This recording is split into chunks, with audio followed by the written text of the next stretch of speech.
Hey everyone. Okay, so after this episode, can we just all admit collectively, if we haven't already, that the world government are masters of creating problems for their own making? Like, seriously, the idea of intercepting Kuma's letters from reaching Bonney, just what did they think was going to happen eventually? At some point, like they would get someone would get suspicious, and Bonney especially would basically like just like she did in this episode, basically try to escape in order to meet in order to meet Kuma, her father. So it's like, yeah, like what, and again, even doing so helped, and the thing is, even doing so helped create the perfect like circumstances for Bunny to become a pirate, and will into existence the whole mess of a situation going on in the present. Like, I guess given what we know the power, and given what we know the power of the elders and Emu have, I guess the rationale was that they could easily erase any problem from existence. But still, there is something to be said about causing problems for yourself. And although the present situation is more complex than just pretty much Bonnie and Kuma, uh, but especially when throwing Vegapunk's research in the mix. But again, even so, it feels like they kind of just created a new, bigger problem from the fact that they cut Bonnie completely off from Kuma. Like the whole thing just screams absolute fucking stupidity on every level to me. Which again, this is something we all know. Like, the government is not the brightest bulb in the fucking world, but it's not the brightest bulb and makes stupid ass decisions like this because they want to hold on to power or whatnot. But still, like, seriously, just keeping a kid from interacting with their father, like, what the fuck? And getting into Kuma himself, this episode does a very good job at planting the seeds in Kuma's mind that when going to East Blue, and specifically Fuchsia Village, where he sees Luffy, that there's something that just feels different about Luffy when he first meets him, and how Kuma could very easy Kuma you see Kuma starting to realize that and from here it's going to be like you're going to see Kuma's transformation of realizing what drew him to Luffy.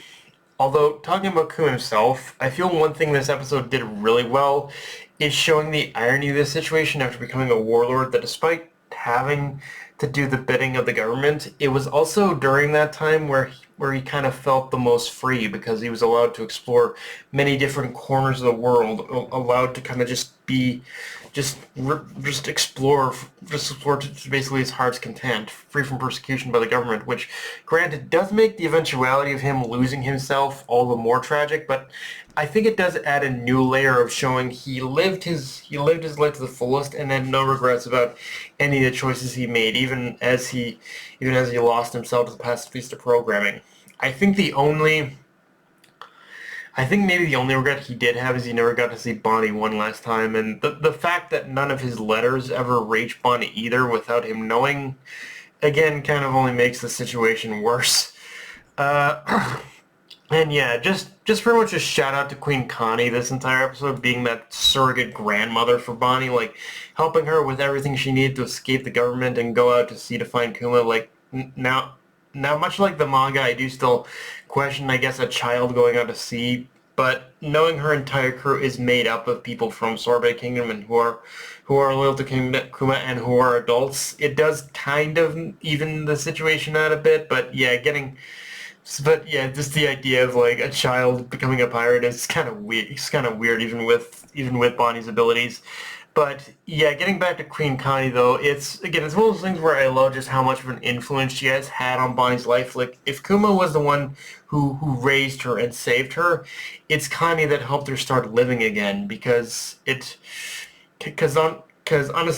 it helped her start living again, to realize that she does need to escape the island in order to truly start living, and that the government is kind of keeping her contained. Like, I wouldn't doubt that I wouldn't doubt that the government was planning to keep her locked up indefinitely, and at best just never letting her leave the island, which, again, going back to what I said at the beginning of the review, the government really are masterful at creating messes for themselves, but getting to see Bonnie, like, take those first steps into the world and taking it all in, it was actually a very euphoric scene, just seeing her take in all the sights, the smells of just the world outside, and I think a scene like, and I'd have to look at this scene again in the manga, but I think this is a scene that honestly, just from an atmospheric perspective, I kind of like a little bit better in the anime, and yeah, and seeing the final, seeing Bonney punch Alpha out was just beautiful, chef's kiss. Like still showing, like just using her powers to create a giant sort of gum punch. Still like, and still showing the versatility in her powers, and that there's definitely a lot more to them just controlling age. Like it just all it just all works together beautifully to create a masterpiece of an ending, frankly. But yeah, guys, that's pretty much all I got for this review. If you enjoyed the video, like, comment, subscribe, follow me on Blue Sky, Analyst Crunchyroll, be sure notification bell, subscribe button, and just share the video around, guys. Dark Knight signing off. Later, everyone.